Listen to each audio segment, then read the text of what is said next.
Let's go to Hartford and talk to Robert. What's up, Robert? Hey, Dr. John, how's it going? Partying, man. What are you up to? Not much. Just excited for this call. I'm excited to have you, brother. What's up? Thank you. I appreciate it. So I'm calling because I wanted to get some advice on how to deal with my social anxiety. Ooh, good question, man. All right. So can I walk through it a little bit and teach you a little bit about social anxiety, and then we can walk through your particular situation? Of course, yeah. All right. So social anxiety, I want people to think about it as your body's telling you that you're not safe because you're constantly under surveillance. You're being judged. People are examining you. People are watching you, right? In the nerd world, we call this a negative examination. The world is looking at you and they don't like what they see.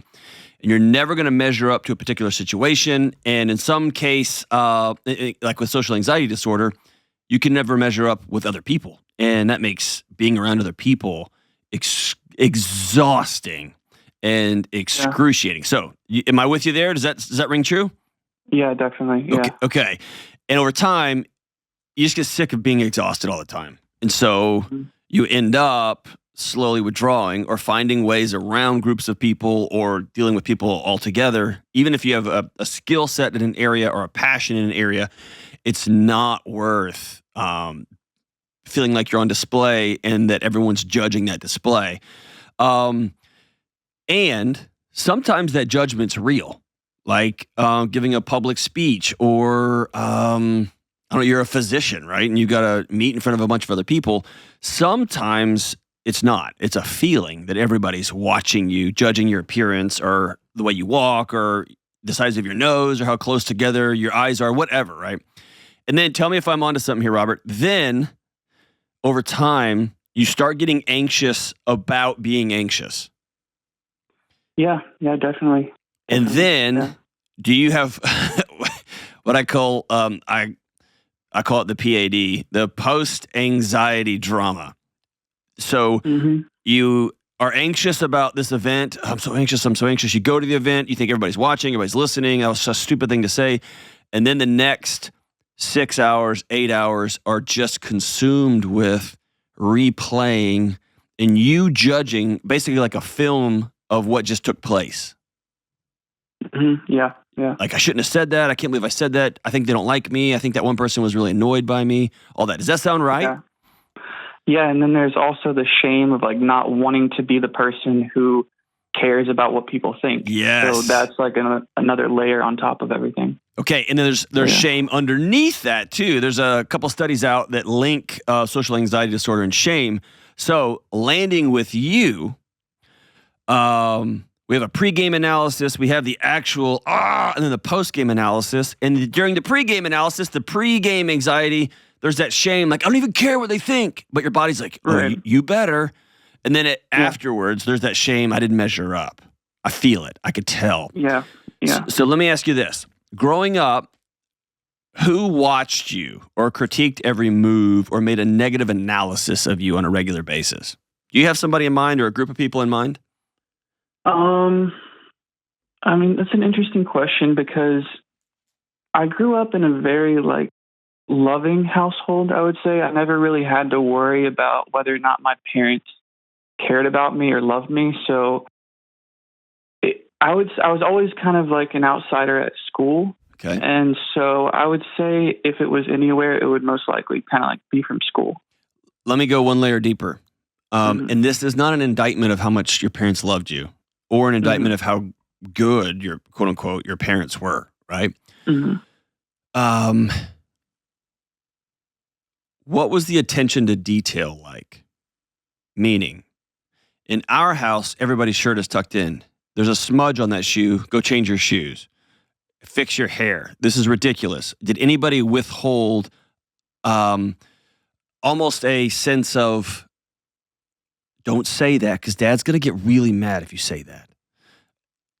A sense of holding up the family. Yeah, that's a good question. Thinking about it, I would say maybe that existed like with my mom and like with her like religious beliefs. kind of. Okay. Did it happen at a religious institution? Like, this is how we act when we go in here? No, she's kind of like anti-institution, more of like stay at home and read the Bible kind of thing. Okay, so yeah, your body didn't have a picture of mom and dad going out and cutting it up with other people? Never. I mean, no, I don't really have any memories of them being together. They got divorced when I was like 4. Okay. And I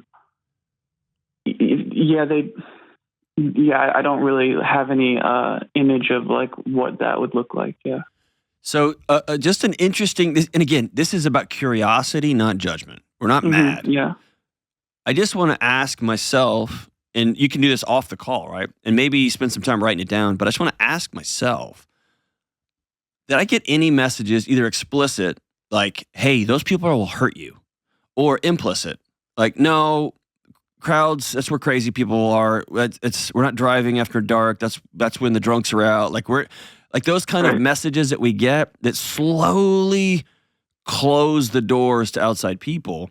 And then if you don't have a model, my dad is a cut up. He's a funny guy. And my mom was they always had people over growing up. And so I saw interactions. I saw goofiness. I saw people poking fun at each other. I saw disagreements. And so then when I saw that and experienced it at school, I had a context for it. Right, yeah. If you don't have a context for it, and then a group of people are like, oh, you're an idiot.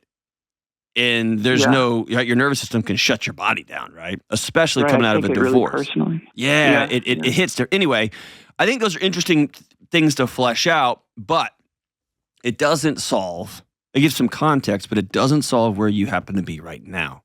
So let me ask you this. How does social anxiety play out in your everyday life now as an adult? So it kind of manifests in like my body, and like I have all these like physiological kind of symptoms when I'm in groups of people like that don't really pose a threat, but my body will react as if it is like a major threat. Like my heart will start to race, and I'll lose control of my breathing, or I will like my voice will start to shake. And I don't want to present that anxiousness to people, so I hide from it. And then that avoidance leads to isolation and loneliness. And you've probably heard me talk on the show about it. When your body feels anxious about something and you avoid that thing that it made you anxious about, it actually reinforces that anxiety alarm, makes it stronger. Right. Because it won, right? It got what it wanted. Mm-hmm. So the next time you're on people, it's gonna ring earlier and it's gonna ring louder. Mm-hmm. And then you're gonna avoid them again, and then it's gonna be like, yes, safe again, right? And all the time you mention, like, you become really lonely and isolated. Yeah. Whew, man. All right, so let me ask you this: what do you think other people are gonna find out?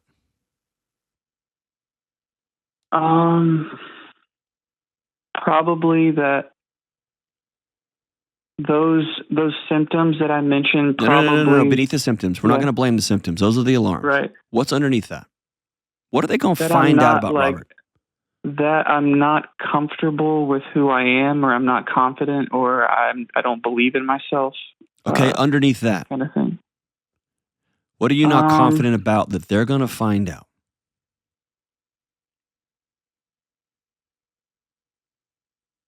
That's a good question. It's like when you peel the layers back, it's like, what is even there to feel that anxious about? Well, it's they're going to find out I'm not confident. Okay. Yeah. About what? That you can't, and I'm just going to, like, if I'm playing with a group of guitarists that are really good, I get anxious because I'm not great. I'm really good at rhythm guitar, and I'm really good at running around on stage. When it comes to playing the Weedle-Dee lead stuff, I'm not that great. But I can fake it. But when I'm around a group of guitarists that are really good, like my buddy Nolan, my buddy Will, like when I'm around those guys, I start getting a little angsty because they're going to find out I'm not very confident, because underneath that, they're going to find out I'm not very good. And if I've attached, I'm only worth hanging out because I'm this good, then my body's going to sound the alarms because I'm about to get excluded. I'm about to get kicked out of the group. Right? So underneath your lack of confidence, underneath your lack of, what are you afraid they're going to find out about you?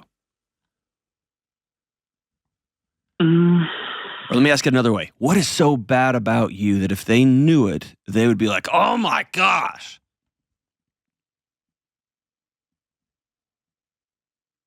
I really don't know. I'll be honest. I've tried to do a lot of reflection and figure that out myself, but like, it's hard to really know, if I'm honest.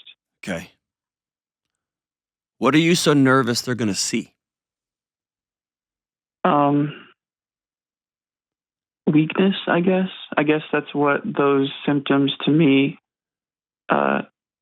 exhibit, I guess. So do you see how this is a ghost? Yeah. You're nervous that they're going to see that you're nervous. So your body gets nervous about them seeing that you're going to be nervous. Right. The whole thing is a ghost, right? It's a ghost. Yeah. It's very, very real, and yet it's not there. Mm-hmm. My guess is there's something deeper, though. Okay? I've just done this long enough. Like the great Brene Brown says, shame eats secrets for breakfast. So my guess is there's some sort of secret, some sort of something that you are afraid they're going to find out. Mm-hmm. And you don't have to say that out loud here, and you may not even know off the top of your head what that is. But your body is trying to protect you from them for some reason. Okay? So here's what we're going to do. And there's another question I want you to ponder. What is literally, very specifically, what is the worst that can happen? Right. Because when you walk down that road, usually it's, oh, nothing. Now, if you have social anxiety and the thought of public speaking terrifies you and your boss says, hey, you got to give the presentation at the board meeting, there's a consequence to that, right? You can get fired, or they may be like, oh my gosh, you blew it. That's for real. Hanging out with friends on the weekend may be less for real, right? So it's going to be context dependent, but asking yourself, what do you think people are going to find out? What am I nervous for them to see? And what is the worst thing that can happen, literally, very specifically? Are they really going to leave me? Good for them. Get out of my life. I don't want them anyway. What is it about me that my body's trying to protect them from finding out about? And I think that's a question worthy of exploration for all of us. What is my body trying to tell me? And so here's the thing. These are little bits of CBT, cognitive behavioral therapy, little bits of exposure therapy. There's some very clear clinical practices here. If you want to, Robert, to go sit down with a counselor, there's very clear protocols for healing from this, okay? Okay. There is none, zero. There is no path void of discomfort, okay? Mm-hmm. Exposure therapy is about slowly opening the door a little bit wider and a little bit wider and a little bit wider. If you have a phobia of snakes, what they'll do in the first couple of sessions, you'll talk about snakes. Then in one of the sessions, you'll draw a snake. Then in the next session, you'll look at pictures of snakes. At the end, you're going to hold a live snake, right? But we're going to slowly teach our body, we're okay here, and we're okay here, and we're okay here. Social anxiety will have similar things. But here's what I want you to do. I want you to go today, and I want you to spend a little bit too much money on it, okay? I want you to get a journal of some sort. And I want you to call it a nonsense journal.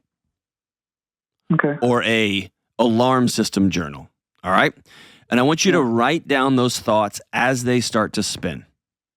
This will be a huge pain in the butt at the beginning, okay? Just know that up front. It's super inconvenient. It's like counting calories the first time. It's annoying.